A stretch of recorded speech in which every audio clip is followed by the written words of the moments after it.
Hoy vamos a hablar aquí de todas las diferencias entre los dioses griegos y los dioses romanos, que, créeme, va mucho más allá del nombre, aunque hoy en día mucha gente lo piense. Y con razón, ¿no? Hasta porque eso se enseña incluso en las escuelas, que la mitología griega y la romana son lo mismo, pero no lo son. Hay muchas diferencias. Incluso hay diferencia de antigüedad. Por ejemplo, la Ilíada de Homero fue escrita 700 años antes de la civilización romana. Y así, aunque la mitología griega surgió mucho antes que la mitología romana. Es necesario dejar algo muy claro aquí, porque la gente siempre dice que los romanos copiaron a los dioses griegos, pero no es exactamente así. No, ¿ok? De hecho, antes de la llegada de las historias griegas a Roma, los dioses romanos ya existían.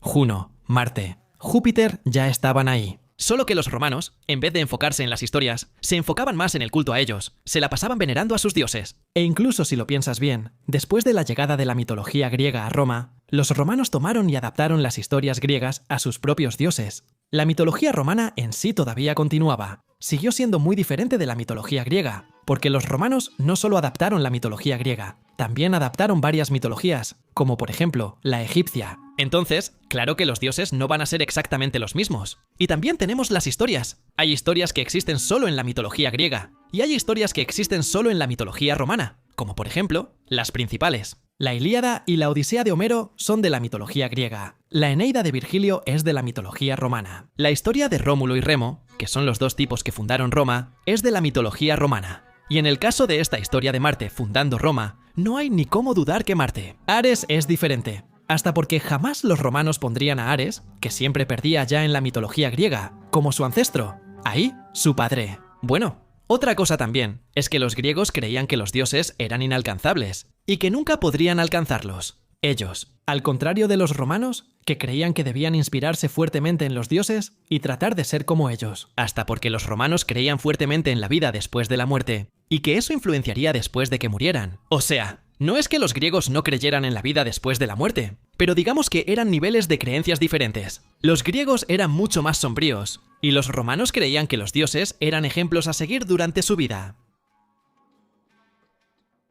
Ahora, pasando a las diferencias entre los dioses, vamos a empezar por Apolo, y es hasta curioso que yo haga un video sobre las diferencias entre la mitología griega y la romana.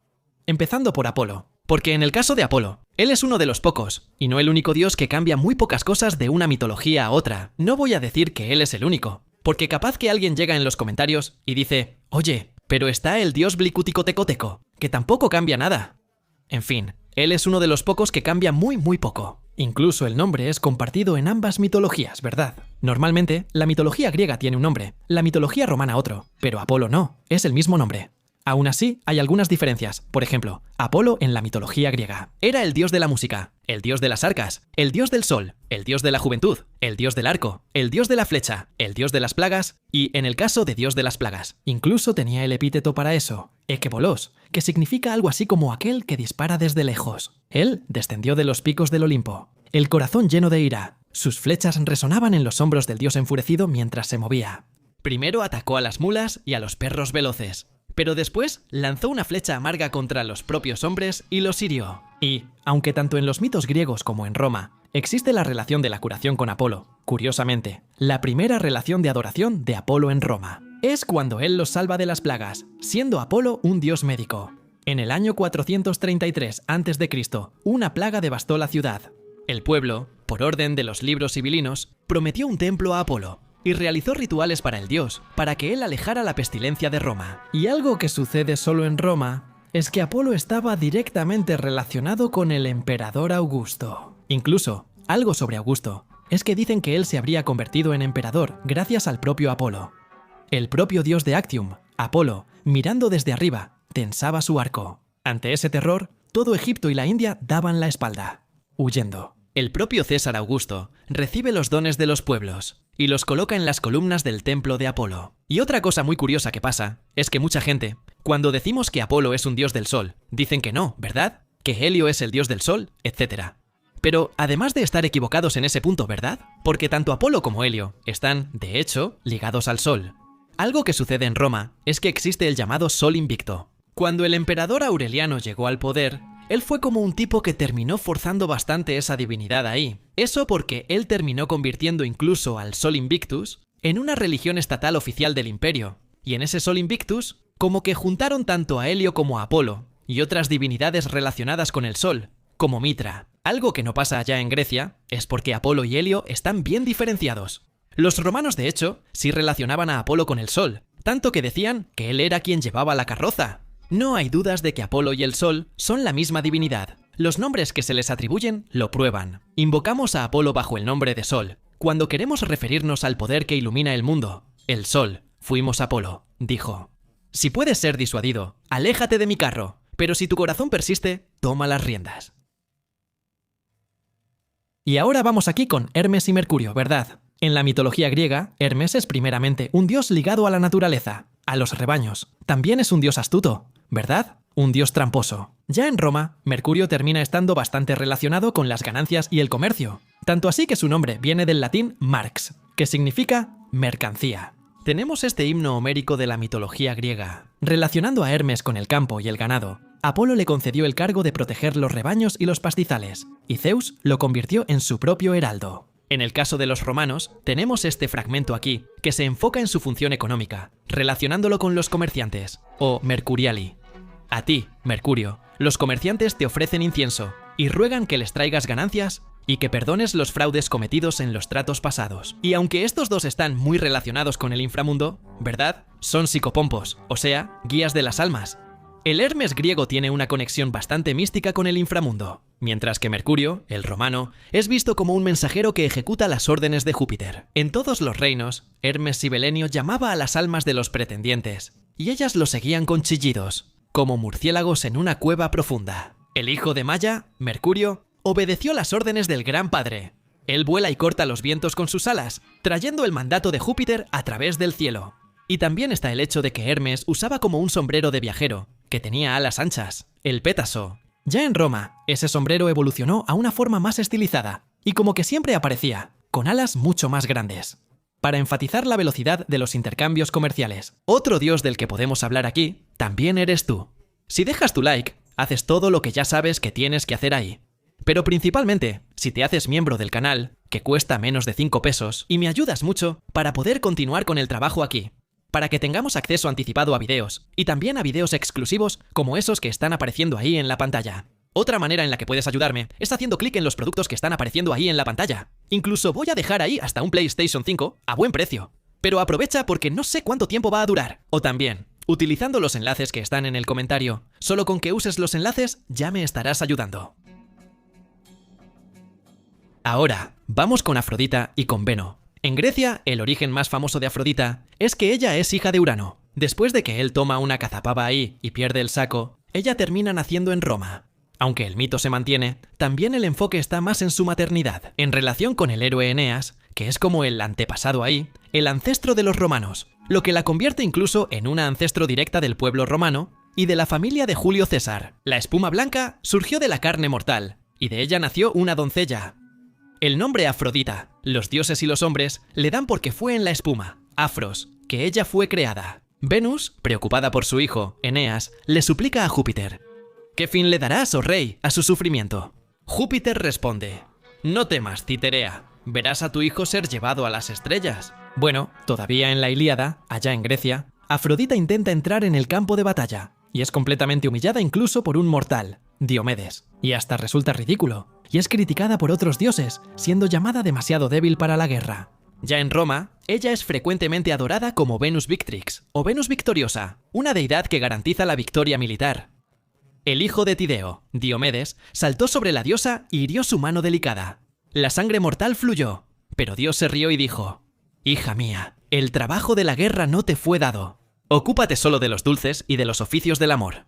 Bien, Pompeyo y Julio César dedicaron el templo a Venus, como la diosa que les dio la victoria en guerras civiles. Algo impensable para la Afrodita griega. Venus, victoriosa, a ti te dedico este templo, pues bajo tus auspicios el ejército romano prevaleció.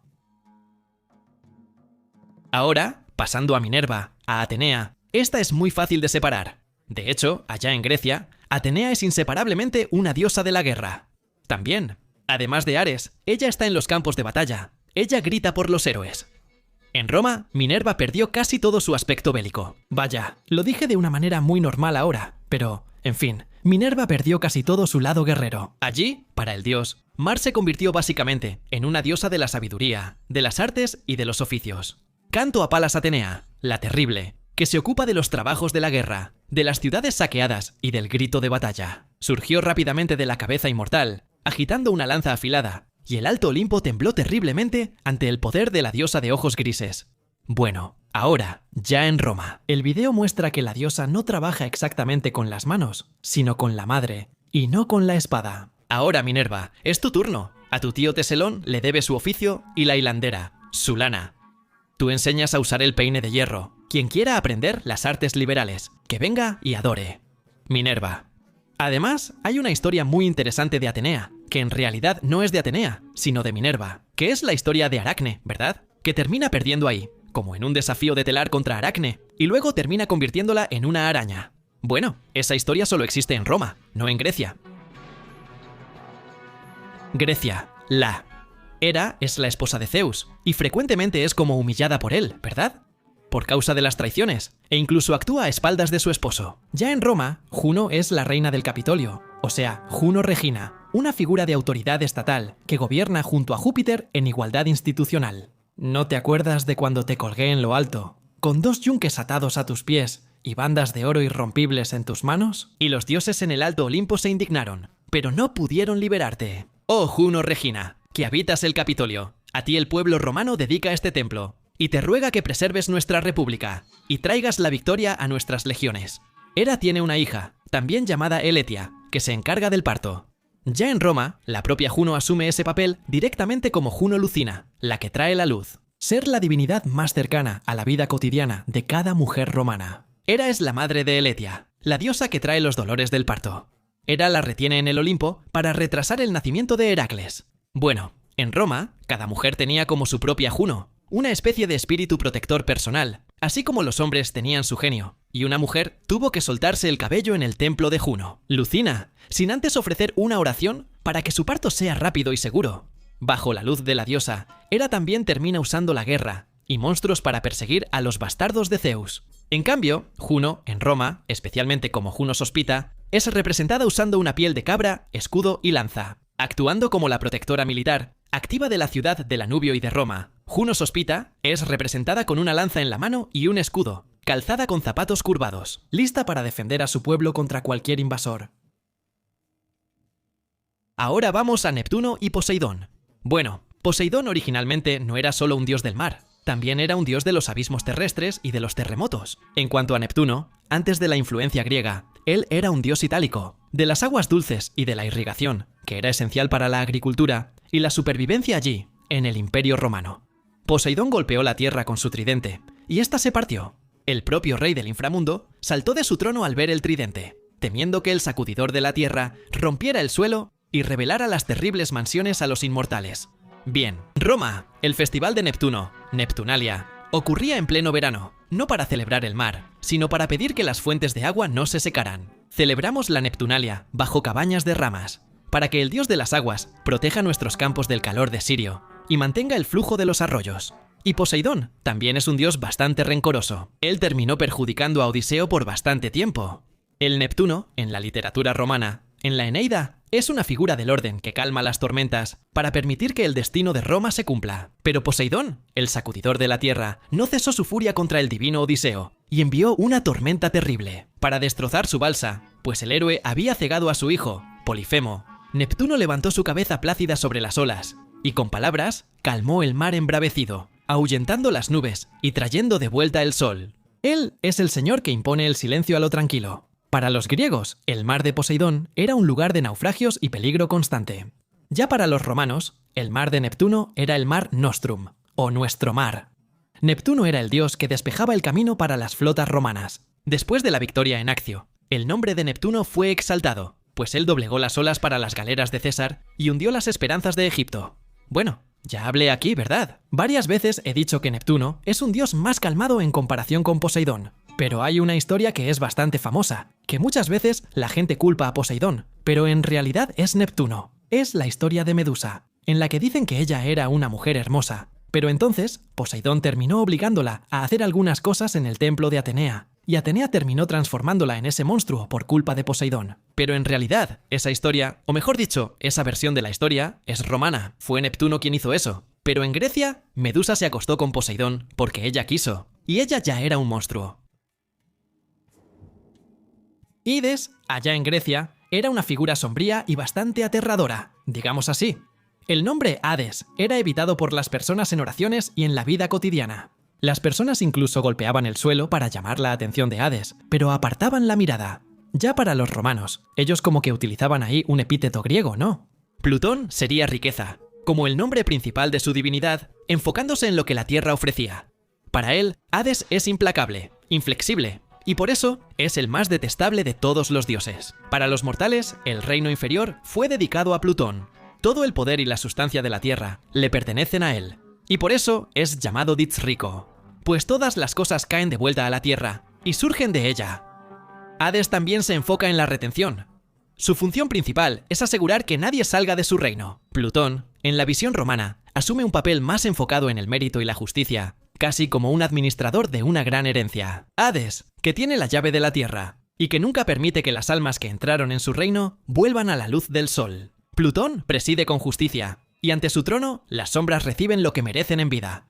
Él no es un tirano, sino un juez severo de la ley natural. Bueno, también está la versión de cómo Hades toma a Perséfone, que es un poco diferente de cómo Plutón toma a Proserpina. Pero primero, vamos a hablar de los Zeus aquí. Bueno, en Grecia, Zeus es el dios del rayo, que es un arma de destrucción y de dominio personal. En cambio, en Roma, el rayo de Júpiter es un instrumento de sanción legal, digamos así. Y que Júpiter no solo lanza rayos, sino que los usa para validar decisiones del Senado y rituales del Estado. Yo soy el más fuerte de todos. Cuelguen una cuerda de oro en el cielo, y todos ustedes, dioses y diosas, intenten derribarme. No lo lograrán. Pero si yo decidiera jalar, levantaría la propia tierra y el mar con ella. Si yo engaño intencionalmente, que Júpiter me expulse de mi casa y de mi patria, así como lanzo esta piedra lejos de mí. Mientras que, en el caso de los Ahí, él es como un dios del trueno en general, no, tanto de día como de noche. Allá en Roma, de hecho, también teníamos al dios humano, que era un dios del trueno nocturno, mientras que Júpiter se encargaba del trueno diurno. Y ahora, volviendo aquí a la historia de Perséfone y Hades, Zeus termina dando permiso a Hades para secuestrar a Perséfone. Ya en Roma, tenemos una versión un poquito diferente. Allá, además de tener a Venus y a Cupido también ayudando a Plutón en esta historia, Plutón termina amenazando a Zeus, diciendo que, si no le entregaba a Proserpina, o sea, en realidad, si no le daba a Proserpina, él terminaría incluso liberando a los titanes. Contra el Olimpo, Plutón gritó desde su trono oscuro: ¿por qué Júpiter posee el cielo y las flores de Juno, mientras yo permanezco sin herederos en la sombra? Si no me dan una esposa, romperé las cadenas de Saturno y traicionaré a los titanes. De vuelta a la luz, Júpiter, temiendo la guerra, llamó a Venus para trazar el plan. Ahora, en el caso de Ares y de Marte, tal vez sea la mayor de las diferencias entre las mitologías. Bueno, en el caso de Ares, él era visto como una fuerza destructiva e inestable. Hasta los propios dioses terminaban como dejándolo de lado y lo despreciaban. Ahora, Marte. En Roma, él era el padre. Marte, por ser el progenitor de Rómulo y Remo, y por extensión, de todo el pueblo romano. No te sientes a mi lado para lloriquear, mentiroso de dos caras. De todos los dioses que viven en el Olimpo, tú eres el más odiado por mí, porque para ti nada es querido, excepto la discordia, la guerra y las batallas. Marte deja el escudo y la lanza por un momento. Tú eres el padre de nuestra ciudad. Es justo que dediquemos el primer mes a ti, pues de ti desciende la línea que levantó estos muros. Ares representaba el frenesí de la batalla, la sangre derramada y el terror. Marte representaba la virtus, el coraje cívico, la fuerza necesaria para mantener la paz y la seguridad del Estado. Ahí estaba Ares, el terrible, insaciable de guerra, sosteniendo una lanza en la mano e incitando a los soldados. Estaba cubierto de sangre, como si estuviera matando hombres vivos, y el terror lo seguía. Mira cómo el padre, Marte, señala con sus propios honores. Bajo sus auspicios, la ilustre Roma extenderá su imperio hasta los confines de la tierra, y la virtud hasta el cielo. Gente, otra cosa también, que así Marte, como él era un dios, tal vez incluso principal, en cierto momento, ahí en Roma. Él representaba no solamente la guerra, sino también la agricultura y la protección de la propia tierra, algo que Ares nunca hizo. Padre Marte, te lo ruego, aleja las enfermedades visibles e invisibles. La esterilidad y la destrucción permite que los frutos, los granos, las viñas y los arbustos crezcan y prosperen. Guarda también a los pastores y al ganado en seguridad. A Ares también lo derrotaban y humillaban frecuentemente por su falta de estrategia, algo que Atenea sí tenía, ¿verdad? Marte es la personificación de la disciplina militar, el dios que marcha, el Mars Gradivus. Ares era un dios individualista, sanguinario, odiado, enfocado en el conflicto por el conflicto. Marte era colectivista, estaba enfocado en la guerra militar del Estado, protector de la agricultura, amado como padre, enfocado en la victoria y en la protección del orden. Marte llegó incluso a formar parte de la tríada principal de dioses del Estado, llamada la tríada arcaica, que era Marte, Júpiter y Quirino. Incluso, que es un dios que nunca existió en Grecia, que era un dios que simbolizaba al Estado romano.